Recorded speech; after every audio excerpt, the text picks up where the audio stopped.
สวัสดีค่ะ My name is Alexandra Fatong Charles Joel. My name is Shatika Maksambun. And my name is Shulin Liu.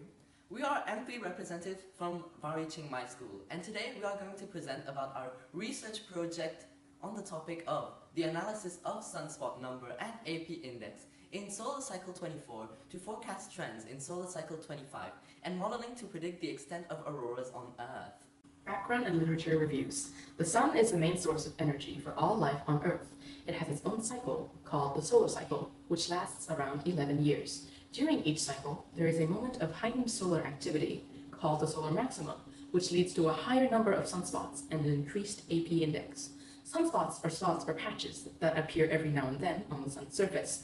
They are caused by the magnetic flux concentration, which then causes convection. The AP index is a daily measure of geomagnetic activity that can be useful in several ways, since more severe geomagnetic storms can disrupt satellite communications and power grids. The AP can also be used to help predict the extent and intensity of auroras on Earth. Aurora borealis, also known as the northern or southern lights, are large fluorescent ribbons that appear at high latitudes. They are caused by the solar winds being funneled towards Earth's poles through Earth's magnetic field, where the solar wind particles will collide with the ones in Earth's atmosphere, which are mostly comprised of nitrogen and oxygen. We will be researching the relationship between the number of sunspots and solar cycle 24 and 25. We will also research the relationship between the AP index and solar cycle 24 and 25.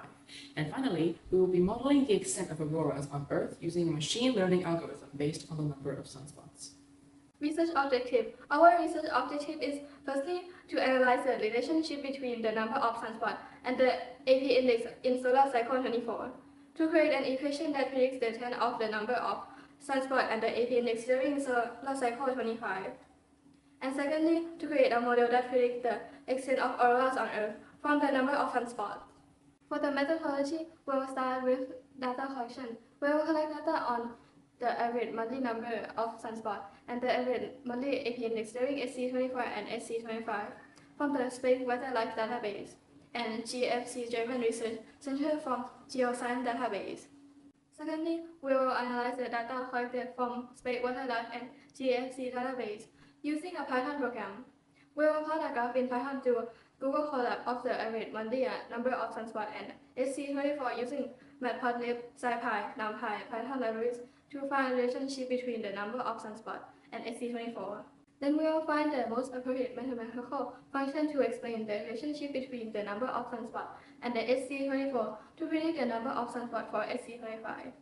Then we will plot a graph of AP index and SC24, then find a mathematical function to explain the relationship between the AP index and SC24 to predict the AP index during SC25. Finally, we will use the number of sunspot data collected to model the extent of auroras on Earth.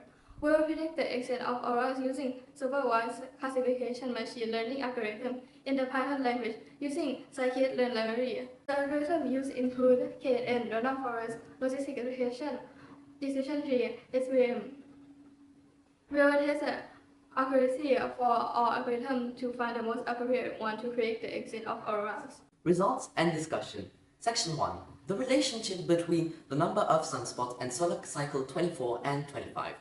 We start off by collecting the data on the monthly average number of sunspots during solar cycle 24 from the Space Weather Life database and the GFZ German Research Center for Geosciences database, which earns the relationship between the number of sunspots and solar cycle 24 explained by the graph above.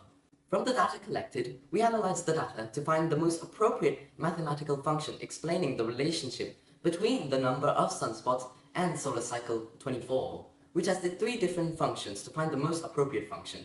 A is a parabola function, B is a third-degree polynomial function, and C is a normal distribution function. From all three mathematical functions, we found that the normal distribution function is the most appropriate function with the highest R-squared value of all functions, with an R-squared value of 0.845. Then we take the normal distribution function to predict the number of sunspots during solar cycle 25. On the left-hand side figure, we use the same function as A. This curve gave an R-squared value of only 0.75, which is a low value, so the normal distribution curve was adjusted to better fit the current solar cycle 25 data. When the curve values were adjusted, it gave an R-squared value of 0.892, which is a much more appropriate value.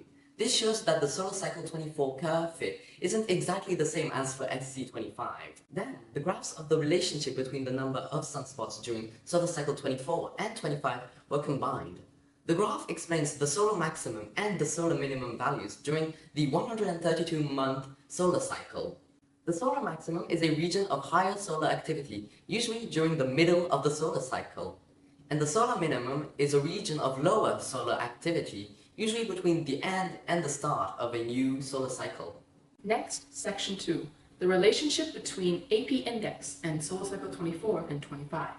Collecting data on the average monthly AP index in solar cycle 24 from the GFZ German Research Center for Geosciences database, which earns the relationship between the AP index and solar cycle 24, explained in the graph above. From the data collected, we analyze the data to find the most appropriate mathematical function to explain the relationship between the AP index and solar cycle 24. We tested 3 different functions. Number 1, we tested the parabola function. Number 2, we tested the normal distribution function.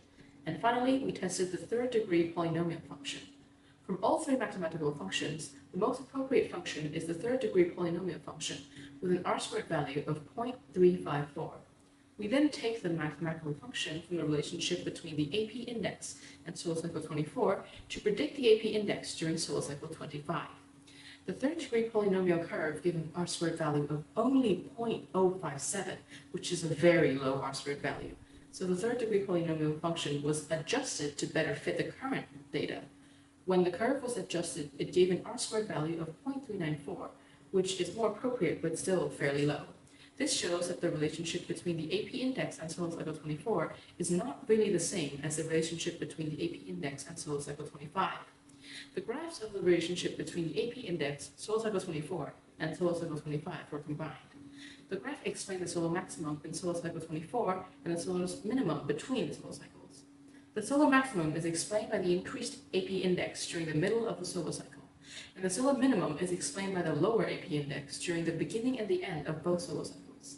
From the graph, solar cycle 25 is currently in the solar maximum phase. Section 2. Modeling the extent of auroras on Earth using a machine learning algorithm based on the number of sunspots. We used a Python program and the scikit-learn library to train the different algorithms. For the training, we used data from solar cycle 24, which has 134 monthly values, and the current data from solar cycle 25, which has only 54 values. We used this data to train each algorithm to predict and classify the latitudes of auroras, which can be explained by the confusion matrices above. Figure A, KNN algorithm, which has an accuracy value of 0.74. B, random forest algorithm, which has an accuracy value of 0.62. C, logistic regression algorithm, which has an accuracy value of 0.64. D, decision tree algorithm, which has an accuracy value of 0.62. And E, SVM algorithm, which has an accuracy value of 0.64.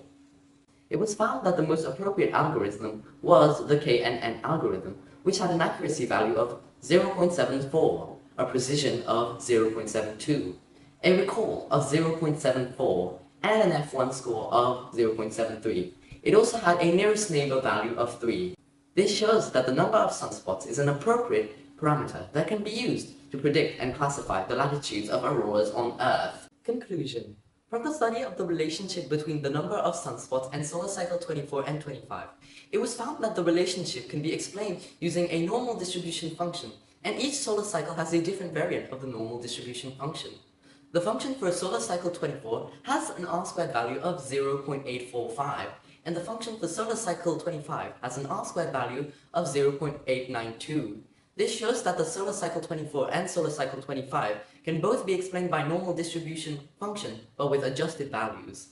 The relationship between the AP index and SC24 and SC25 can be explained by using a third-degree polynomial function. The function for solar cycle 24 has an R-squared value of 0.354, and the function for solar cycle 25 has an R-squared value of 0.394. Finally, modeling the extent of auroras on Earth using a supervised classification machine learning algorithm. The KNN algorithm was found to be the most appropriate algorithm for predicting and classifying the latitudes of auroras based on the number of sunspots with an accuracy of 0.74. This algorithm shows that the number of sunspots is an appropriate parameter for predicting and classifying the extent of auroras on Earth. Thank you for listening.